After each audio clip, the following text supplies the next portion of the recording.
শেওড়াফুলিতে BJP কর্মীর নাক ফাটালো তৃণমূল। গুলি করে দেওয়ার হুমকির অভিযোগ তৃণমূল কাউন্সিলরের বিরুদ্ধে। পাল্টা বিজেপির বিরুদ্ধে দেওয়াল দখলের অভিযোগ তৃণমূলের, অভিযোগ অস্বীকার কাউন্সিলরের।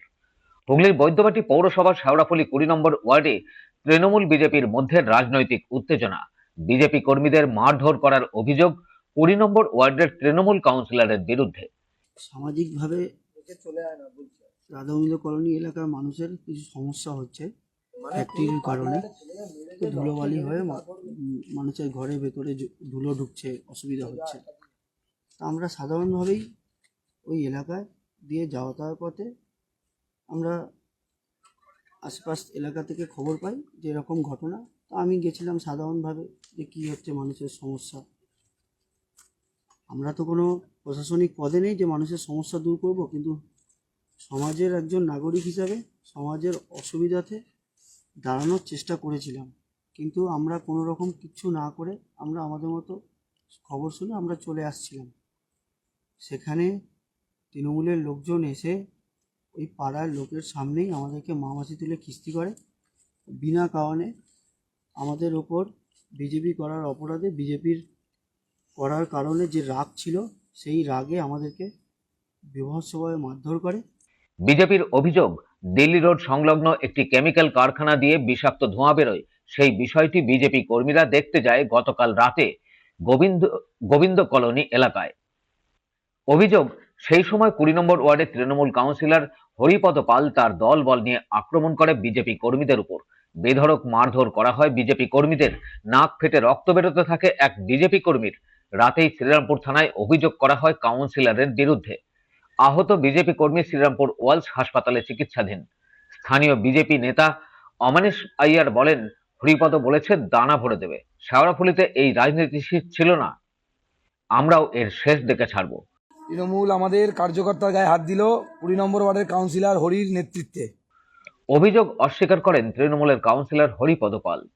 পাল্টা তার অভিযোগ, বিজেপির বিরুদ্ধে তৃণমূলের দেওয়াল দখল করার, তারই প্রতিবাদ করে তৃণমূল কর্মীরা। কাউন্সিলর বলেন, ঝামেলার অভিযোগ শুনে ঘটনাস্থলে গিয়ে দেখি ধাক্কাধাক্কি হয়েছে বিজেপি কর্মীদের সঙ্গে। বিজেপি কর্মীরা রাধা গোবিন্দ কলোনি এলাকায় গিয়ে উত্তপ্ত করছিল। আমাদের সাংসদদের নামে দেওয়াল লেখা ছিল। কাউন্সিলর বলেন, ঝামেলার অভিযোগ শুনে ঘটনাস্থলে গিয়ে দেখি ধাক্কাধাক্কি হয়েছে বিজেপি কর্মীদের সঙ্গে। বিজেপি কর্মীরা রাধা গোবিন্দ কলোনি এলাকায় গিয়ে উত্তপ্ত করছিল। আমাদের সাংসদের নামে দেওয়াল লেখা ছিল, তার উপরে বিজেপি পোস্টার মেরে দেয়। সেটা তুলে নিতে বলা হয়েছিল, ওরা শোনেনি। দেখুন, এগুলো সম্পূর্ণ মিথ্যা অভিযোগ। আমাদের তৃণমূল কংগ্রেসের যে দেয়াল 2024 যে লোকসভা নির্বাচন হয়েছিল, তাতে আমাদের বিশিষ্ট আইনজীবী কল্যাণ বন্দ্যোপাধ্যায়ের নাম লেখা রয়েছে দেয়ালে। সেই দেয়ালের মধ্যে তারা রাতের অন্ধকারে এবারে 26-এ বিজেপি জিতবে এরকম ধরনের একটা পোস্টার তারা দেয়ালে লাগায়, এবং এটা বেশ কটা তৃণমূলের দেয়ালে তারা এই পোস্টারগুলো লাগায়।